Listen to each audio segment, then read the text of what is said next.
Hello. I wanted to just do a short little bit here about deputy husbands.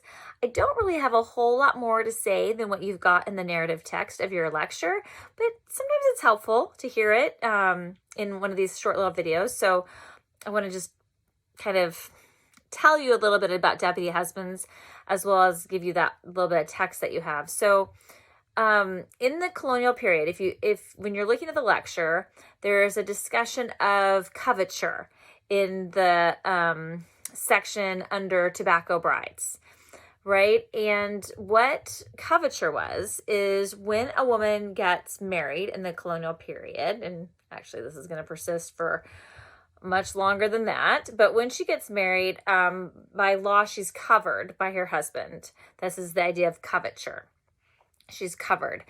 She owns no property now. She has she didn't really have much of a political voice before, but her identity is completely made up in her husband. If she is not married, which is really unlikely in the colonial period, or if she's a widow, she's femme sole. So when a woman's husband leaves, now he could think about colonial period. If a woman's married to a merchant, right? Maybe he has to go to England to get supplies. It takes 3 months to get to England on a boat. It's going to take another 3 months to get back. Plus, you got to be in England for a little while getting the supplies. So, I mean, that means that the merchant's gone for a good 6 months.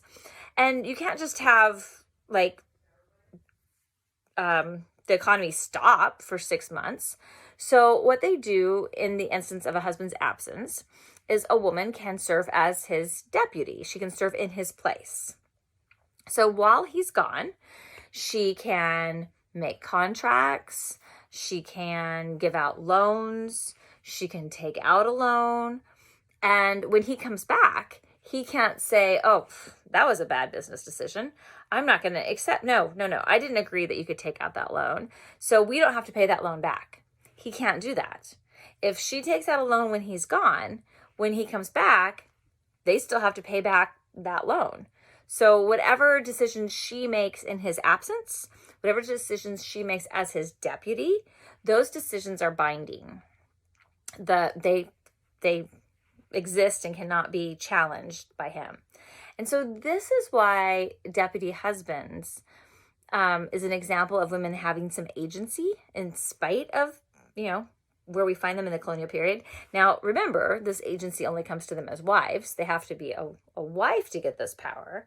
But if she's going to be good in this role as deputy husband, we have to assume that she knows what's happening about the business or whatever role she's taking in his absence. She has to have some knowledge of what's happening while he's there too. Now, he's not going to admit this. She can't exercise any of that authority when he's there. She can't take out a loan. She can't make loans when he's there. But she must have some understanding of how that works, right? Because she couldn't just figure it out, boom, when he's gone, and then kind of forget it when he comes back. And so this is another example of how just, if we just kind of think through how this must have worked. Privately, she also must have some, I don't know if we want to go quite so far to say that she's got some say privately, even when he's there, but certainly she has some knowledge privately while he's there, if she's going to be a good deputy husband in his absence. So in this way, the role of deputy husband gives women agency. I mean, they get it straight out, right, when he's not there.